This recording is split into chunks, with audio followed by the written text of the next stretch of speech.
Тэгэхгүй. За баярлалаа. Ингээд эрдэм өвийн хүчээр хамтдаа өрөөндөө зохион байгуулж буй спорт сагсан бөмбөгийн баг тамирчдыг танилцуулъя. За эрэгтэй 8 баг, эмэгтэй 2 баг байгаа. Томгуудэ Акио. Баярлалаа. Каонде нэг. Баярлалаа. Соулин Камун데 2.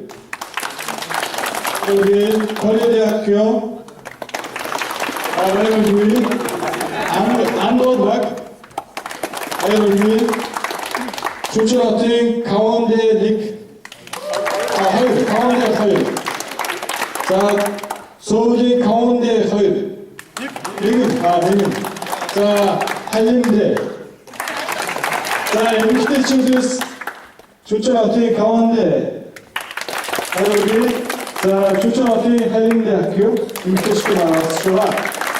자, 이제 오늘의 엄청 오늘의 아름답게 단소진 자, 오늘도 모두 어떤 자도시간 소유자 일본들이 감스다 고질때 бас сонирхсан бас энэ сахин бөмбөгийн тэмцээний бас бүр бүтээлгээр бас хөгжөлтөөр өнгөрүүлээ гэж байгаа. Тэгээд энэ тэмцээний дондор хоёр тэмцээн байгаа.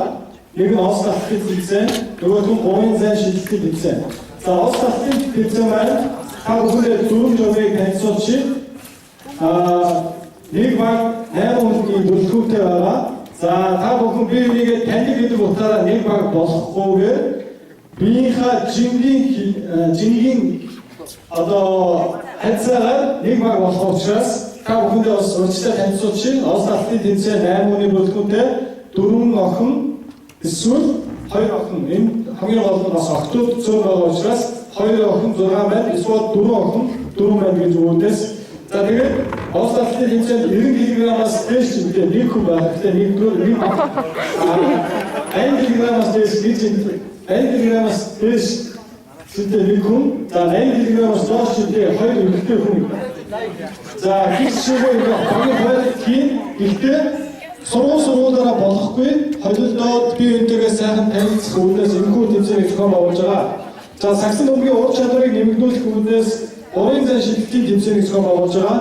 Говийн зайн шилжилтийн маань шагнал Леброн Джеймсийн гарын үсгтэй шир бөмбөгийг та бүхэндээ бичсэн байгаа. За Говийн зайн шилжилтийн маань дөрвийн танилцуулгын октодоо баг бүрээс нэг тамирчин орно. За тухайн багийг дэмжиж байгаа дэмжигч нэг хүн буюу тухайн багийн нэг тамирчин дэмжигч нэг хүн гэсэн байдлаар одоо 8 эрэгтэй баг байлаа гэхэд 8 тамирчин 8 дэмжигч буюу 16 хүн эмэгтэйчүүдээс шалгаруулахад 2 тамирчин 2 дэмжигч. За энэ байдлаар явагдах учраас та бүхэн маань тэмцээн уралдаанд маш идэвхтэй бас эвтэй бас өрсөлдөөн гэдэг учраас бас болгоомжтой байгаа хүний нутагт бас бэртэж өгдөө бас тийм ээ. За тэгээд та бүхний ажил амжилт сайн бүхний хүсье.